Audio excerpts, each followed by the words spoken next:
오늘 본문 말씀에 보니까 에스겔이라는 사람이 나오는데요, 이 에스겔이 하나님의 부름을 받았던 시점은 참으로 가슴 아픈 시점이었습니다. 에스겔서 3장 15절을 제가 읽어드리겠습니다. 이에 내가 델 아비브에 이르러 그 사로잡힌 백성 곧 그바의 강가에 거주하는 자들에게 나아가 그 중에 두려워 떨며 7일을 지내니라. 여러분, 이스라엘 백성들이 지금 어디에 포로로 끌려가고 있었냐면 바벨론이라는 곳에 포로로 끌려가고 있었습니다. 여러분, 바벨론의 포로로 끌려간 어떻게 보면 노예와 같은 백성들을, 이스라엘 백성들을 어디에 거하게 했냐면 델 아빕이라는 곳에, 그 땅에 거하게 했습니다. 여러분이 델 아빕이라는 곳을 생각해 보면 이 에스겔서 3장 15절은 이스라엘 백성들의 고통이 얼마나 극심했는지를 보여주는 그러한 곳입니다. 예를 들면 이스라엘 백성들을 쓰레기 섬 위에 정착시키고 그들이 거기서 살게 했습니다 라고 얘기하면 그것이 얼마나 비참하고 얼마나 한심한 삶인지 여러분 알 수 있을 것입니다. 이 델 아빕이라는 지역은요, 학자들이 연구해 보면 홍수로 폐허가 된 땅, 이렇게 정의할 수 있을 것 같습니다. 고대 근동은 홍수가 자주 일어나는 곳이 있었거든요. 그러니까 그 지역은 상습적인 홍수가 일어나기 때문에 늘 물이 넘쳐나고, 그러니까 밭을 경작해도 잘 되지 않고 사람이 살기도 적합하지 않고, 그래서 늘 자연에게 지는 그런 땅이 있었어요. 델 아빕이라는 땅은요, 이 바벨론 땅에 큰 홍수가 일었을 때요, 황폐해지고 무너지고, 그래서 사람이 살기에는 도저히 적합치 않은 그러한 땅이었습니다. 그러한 땅에 이스라엘 백성들을 몰아놓고 강가가 불면 그냥 거기에 휩쓸려 살아가도록 바벨론이 내버려 두었던 것입니다. 우리로 따지면 강남이나 파라군이 아니에요. 목동이나 제가 좋은 데를 잘 몰라서 어떤 분이 송도가 좋다고 하는데 이렇게 좋은 땅에 살고 있었던 것이 절대로 아닙니다. 그들이 살았던 델 아빕이라는 땅은 궁핍의 땅이었고, 그들이 살았던 델 아빕이라는 땅은 도저히 희망이란 찾아볼 수 없는 그런 땅이었습니다. 여러분, 그런 땅에 살고 있는 이스라엘 백성들 중에 한 사람을 하나님께서 택하십니다. 그 사람의 이름은 에스겔이었습니다. 아무런 소망도 없는 그들에게 하나님께서 한 사람을 통하여 역사하시더라는 것입니다. 에스겔서 1장 3절의 말씀을 한번 읽어보겠습니다. 에스겔서 1장 3절입니다. 에스겔서 1장 3절 읽겠습니다. 시작. 갈대아 땅 그발 강가에서 여호와의 말씀이 부시의 아들 제사장 나 에스겔에게 특별히 임하고 여호와의 권능이 내 위에 있으니라. 아멘. 여러분, 하나님께서 델 아빕이라는 땅에 힘들고 어려운 삶을 살고 있는 이스라엘 백성들을 회복하기를 원하십니다. 그 회복의 방법이 뭡니까? 이스라엘 백성들에게 구름 기둥과 불 기둥을 보여주신 것이 아니라, 그들에게 홍해와 같은 전 지구적인 어떤 강력한 기적을 보여주신 것이 아니라 한 사람을 택하시고 한 사람 위에 하나님의 권능을 부어주시더라는 것입니다. 그 권능을 부어주시던 장면이 2장 1절에 아주 자세히 나옵니다. 그가 내게 이르시되 인자여 내 발로 일어서라 내가 내게 말하리라 하시며, 그가 내게 말씀하실 때에 그 영이 임하사 나를 일으켜 내 발로 세우시기로 내가 그 말씀하시는 자의 소리를 들으니. 정리하면 이렇습니다. 하나님의 영광이 그 가운데 부어지게 됩니다. 하나님의 역사가 한 사람 위에 부어지게 됩니다. 그리고 그 한 사람을 일으켜 세워내셨다라는 것입니다. 여러분, 오늘 우리가 은혜 받아야 되는 이유가 바로 여기에 있습니다. 델 아빕과 같은 상황 가운데 있는 절망과 신음과 죄 가운데, 소망이란 찾아볼 수 없는 상황 가운데 우리를 불러주신 이유가 있습니다. 바로 우리를 세워주시기 위하여 그렇습니다. 세워주시기 위하여 하나님께서 그 강력한 권능을 이 예배 가운데 부어주실 줄 믿습니다. 여러분, 이 하나님의 방법이요, 이 한 사람 에스겔에만 끝나는 것이 아닙니다. 에스겔서 37장을 한번 읽어보겠습니다. 한번 찾아볼까요? 에스겔서 37장 10절입니다. 에스겔서 37장 10절입니다. 37장 10절을 다 같이 한번 읽어보겠습니다. 읽겠습니다. 시작. 이에 내가 그 명령대로 대언하였더니 생기가 그들에게 들어가매 그들이 곧 살아나서 일어나 서는데 극히 큰 군대가 되더라. 아멘. 여러분, 우리가 아까 읽었던 2장의 말씀을 기억해야 합니다. 2장에 어떤 일이 있었냐면 하나님의 말씀이 들려왔대요. 자, 그 하나님의 말씀이 들려왔더니 에스겔의 심령이 일어났다고 성경은 얘기하고 있는 겁니다. 그 동일한 역사가 에스겔에만 끝나는 것이 아니라 에스겔서 37장에 보니까 온 이스라엘 백성들, 그 마른 뼈와 같이 죽어있는 백성들에게 동일한 역사가 일어나는 겁니다. 에스겔에게 대언하라고 말씀하십니다. 사방으로부터 생기가 불어올지어다 라고 에스겔의 입을 통하여 대언하는 것입니다. 그러자 어떤 일이 벌어집니까? 그 명령대로 대언하였더니 생기가 들어갔고 그들이 일어나더라라고 얘기하고 있습니다. 이 37장 10절의 일은요, 단순히 어느 날 특별한 경험이 있는 것이 아니라 어디서부터 시작되었는고 하니 에스겔서 2장 1절로부터 시작하더라는 것입니다. 에스겔서 2장 1절에 에스겔이 경험했던 그 은혜가 에스겔의 입을 통하여 선포되어지고 온 이스라엘 백성들에게 그 은혜가 전달되어 지더라는 것입니다. 여러분, 이 연결고리가 보여지십니까? 에스겔에게 받았던 은혜는 단순히 에스겔을 위한 은혜가 아니었습니다. 마른 뼈와 같이 죽었던 온 이스라엘 백성들을 위해 하나님께서 부어주신 은혜였다라는 것입니다. 오늘 이 시간에 만약에 하나님께서 우리에게 은혜를 부어주신다면, 오늘 우리 가운데 하나님께서 말씀으로 성령으로 우리 심령을 살아나게 하신다면, 그것은 오늘 저와 여러분을 위한 은혜가 아니라 우리 주변에 있는 모든 마른 뼈들을 위한 은혜인 줄 믿습니다. 그래서 우리 예배가 소중한 거예요. 여러분이 여러분 혼자가 아니기 때문에, 여러분이 여러분 혼자로 끝나는 것이 아니라 여러분을 통하여 교회가 달라지고 여러분을 통하여 나라가 달라지기 때문에 그렇습니다. 저는 그것을 믿습니다. 아니, 하나님께서 그러기 위하여 저와 여러분을 선택하여 주셨습니다. 여러분, 오늘 우리가 하나님의 은혜를 받아야 합니다. 어떻게 하면 하나님의 풍성한 은혜를 받을 수 있을까요? 저는 두 가지, 성경에 나와 있는 두 가지 원리가 있다고 생각합니다. 사도행전은요, 끊임없이 회개할 때 성령이 임한다고 얘기하고 있습니다. 여러분, 우리가 봐야 할 것이 있어요. 에스겔서는 하나님의 영광이 떠나는 것으로부터 시작합니다. 어디서부터 떠나나요? 성전에서부터 떠납니다.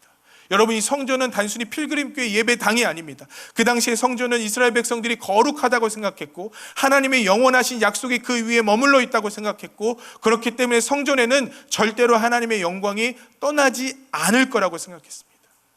이 굳건한 확신과 믿음 속에 이스라엘 백성들은 살았어요. 그런데 이스라엘 백성들 성전 안에 악한 것들이 넘쳐나기 시작합니다. 우리 8장 5절을 한번 읽겠습니다. 8장 5절. 8장 5절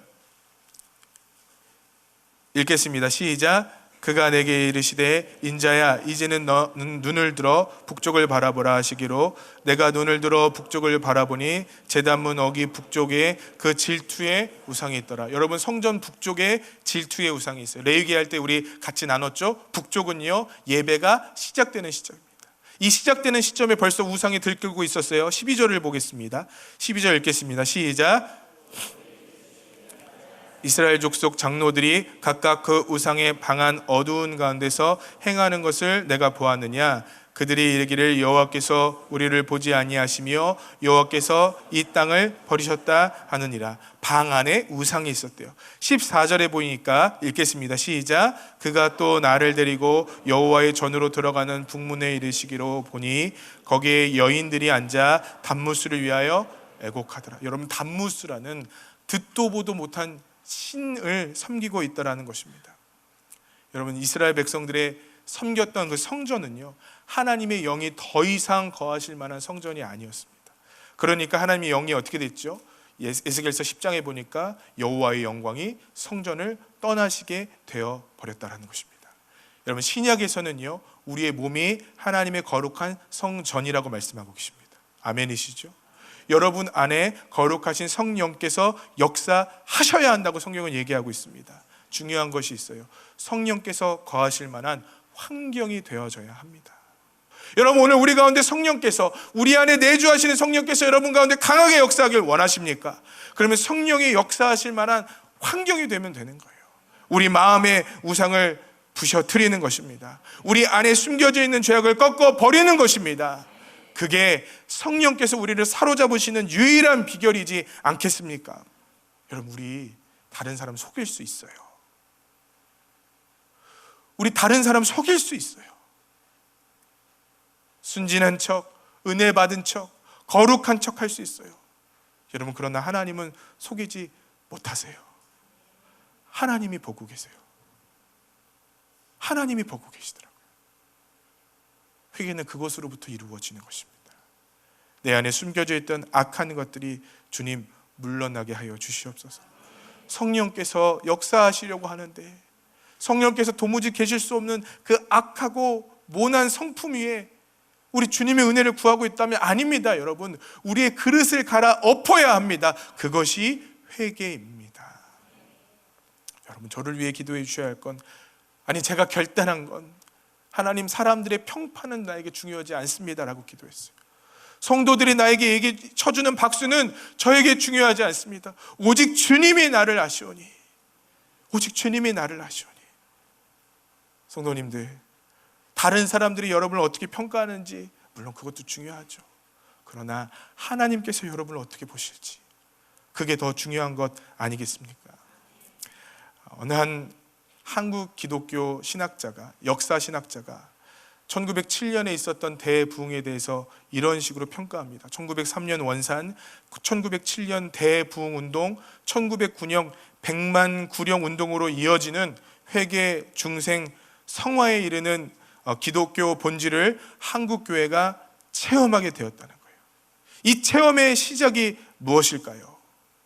맨 처음에 사람들의 동기는 아주 많았대요. 신변의 안전, 출세, 서구 문화, 경제 활동 기회 같은 다양한 목적으로 교회에 왔으나 이들이 20년이 지난 시점에 서로의 죄악들을 토해내기 시작하고 교회 안에 하나님의 말씀이 권위를 갖기 시작하고 그들의 우상들을 베어버리기 시작할 때 본질적인 하나님의 역사가 일어나더라는 것입니다. 여러분, 오늘 필그림 교회 안에 필요한 것은 세상 사람들이 얘기하는 평판이 아닙니다. 우리 교회 음악이 좋은 교회더라, 우리 교회 다니는 사람 착하더라, 우리 교회 다니는 사람들은 평판이 좋더라. 여러분, 그거 하나도 중요하지 않습니다. 하나님께서 우리를 어떻게 보시는지 저는 그게 중요하다고 생각합니다. 저는 우리 교회 안에 많은 사연이 많은 분들이 더 왔으면 좋겠어요. 죄된 분들이 더 많이 왔으면 좋겠어요. 그러나 거기서 머무르지 않고 죄인들이 의인이 되어지고 죄들을 토해내는 역사가 우리 교회 가운데 많이 일어났으면 좋겠습니다. 어느 성도님이 저에게 불평불만을 하시더라고요. 기도 제목을 얘기하시더라고요. 우리 교회에 오시는 분들은 참 좋은 것 같대요. 그런데 뜨거움을 잃어버린 것 같대요. 우리 교회에 오는 분들은 참 나이스한 분들인 것 같대요. 그런데 하나님을 갈망하는 마음은 없는 것 같대요. 여러분, 교회 왜 나오시나요? 그냥 주일날 예배 한 번 드리며 의무감을 채우기 위하여 오시나요? 아닙니다. 우리 안에 숨겨져 있는 우상들이 부서지는 역사가 오늘 우리 가운데 일어나야 합니다. 덜 세련돼도 돼요. 우리 교회요. 우리 교회 더 많이 안 와도 돼요. 그러나 예배 가운데 주님을 사모하며 죄악을 끊고자 몸부림치는 자들이 예배 가운데 일어나야 된다고 믿습니다. 여러분, 주님을 사모하십시오. 더 깊이 주님을 찾으십시오. 하나님께서 그러한 자들을 통하여 역사하시더라고요. 두 번째는요, 기다리는 자야 합니다. 에스겔은 사독 계열의 제사장이었을 거라고 추정됩니다. 제사장이라고 하는 건 분명한 역할이 있는 거예요. 여러분, 제사장의 역할이 뭘까요? 제사 지내는 겁니다. 제사를 어디서 지낼까요? 성전에서 지내는 거예요. 만약에 여러분 성전이 무너져 있다면, 만약에 여러분 성전에서 더 이상 제사를 지내지 못한다면 그 사람은 뭘까요?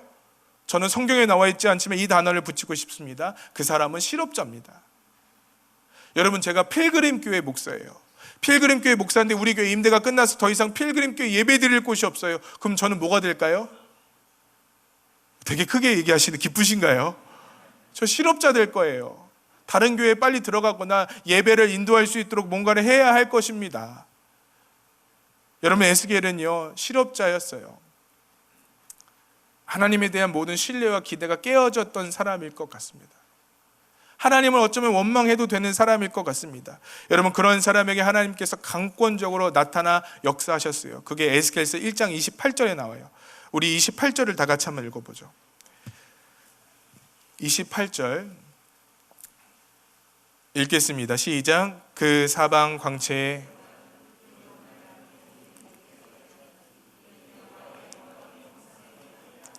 내가 보고 엎드려 말씀하시는 이의 음성을 들으니라. 아멘. 여러분, 저는 여기서요, 그가 엎드렸다는 단어에 주목합니다. 여러분, 엎드렸다는 단어는요, 저는 종교적 단어라고 생각합니다. 엎드려 어디서 쓸까요, 여러분? 군대 가면 엎드려 많이 씁니다. 옛날에 학교에서 엎드려라는 얘기 제가 많이 들었거든요. 근데 요즘에는 그렇게 하면 큰일 난다 하더라고요. 군대에서도요, 요새는 엎드려 뻗쳐 없대요. 이 남자분들 걱정이 많으시죠?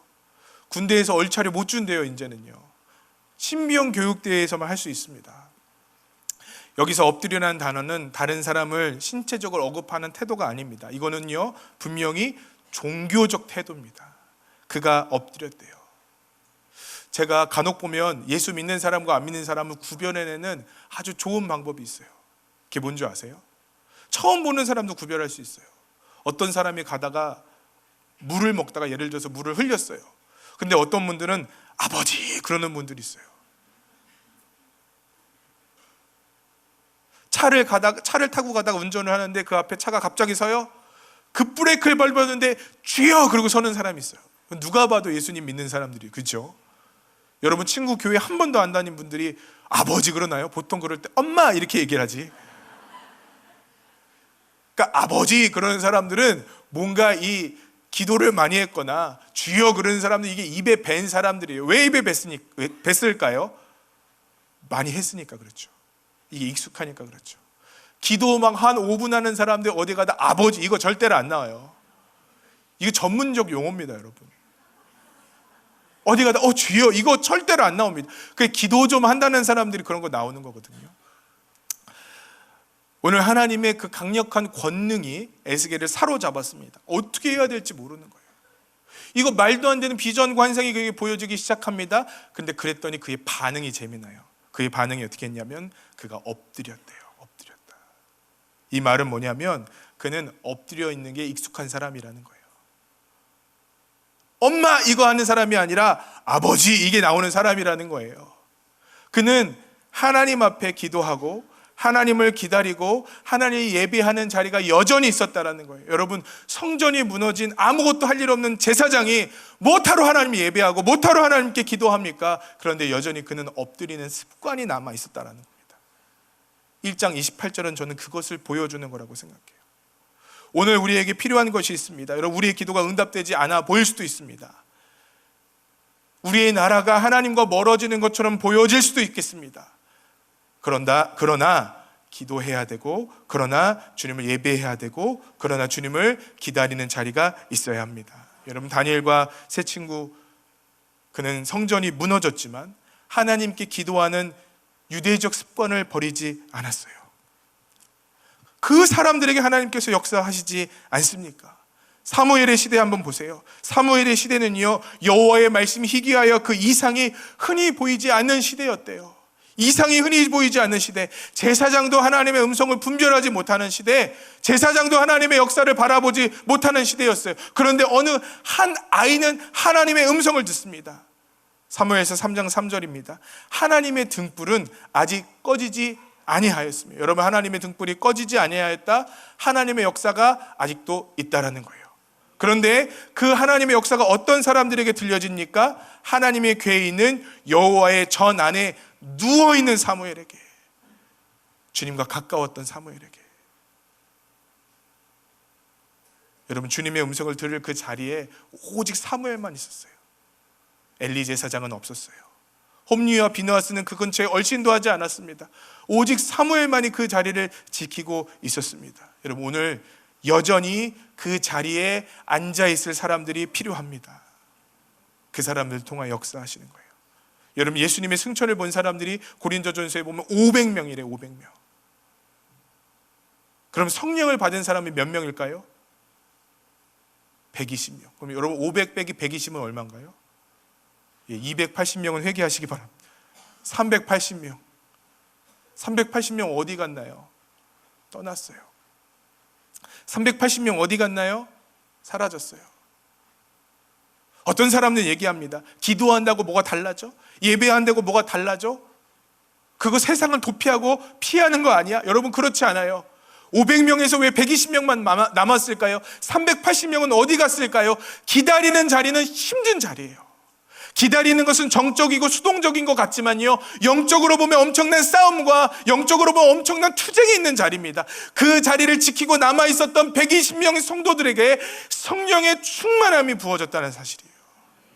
여러분 삶에 그 치열한 영적인 싸움의 자리가 있어야 합니다. 그 자리를 지키고 있는 자들에게 우리 성령께서 강하게 역사하십니다.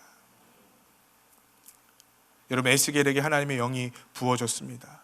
그의 영은 거기서 만족하지 않고 온 이스라엘 백성들에게 전파되기 시작합니다. 우리 3절 4절, 2장 3절 4절을 읽겠습니다. 2장 3절 4절 읽겠습니다. 시작. 내게 이르시되 인자야, 내가 너를 이스라엘 자손 곧 패역한 백성 나를 배반하는 자에게 보내노라. 그들과 그 조상들이 내게 범죄하여 오늘까지 이르렀나니. 누구에게 보내건다고 얘기하고 있습니까? 패역한 백성들에게 이스라엘을 보낸다고 말씀하십니다. 패역한 이스라엘 백성들에게 에스겔이 보내진다고 얘기하고 있습니다. 여러분, 그냥 맨손으로 가겠나요? 하나님 그냥 맨손으로 보내지 않습니다. 회복해야 할 그곳에는요, 하나님의 영과 함께 보내시는 것입니다. 이번에 아프리카 케냐에 갔더니 한 선교사님의 간증을 들었어요. 이 선교사님이 뭐라고 말씀하시냐면, 제가 있는 곳은 50도를 육박하는 곳입니다. 40도 50도를 왔다 갔다 하는 그곳입니다. 이 곳에 살려면요, 미치지 않고선 견딜 수 없습니다. 성도님들, 제가 미칠 수 있도록 기도해 주시기 바랍니다. 그 말씀이 저에게 큰 은혜가 되더라고요.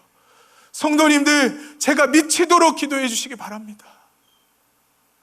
여러분, 제정신으로 살아갈 수 없대요. 내 힘으로 안 된다는 거 아니겠습니까? 내 능력으로 안 된다는 거 아니겠습니까? 하나님도 에스겔 혼자 힘으로 패역한 이스라엘 백성들에게, 얼굴이 뻔뻔하고 마음이 굳은 이스라엘 백성들에게 갈 수 있으리라고 생각도 못했습니다. 그래서 주님께서 그에게 권능을 부어주세요.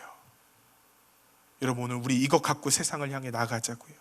오늘 우리가 이것을 갖고 우리 세상을 향해 부딪히자고요.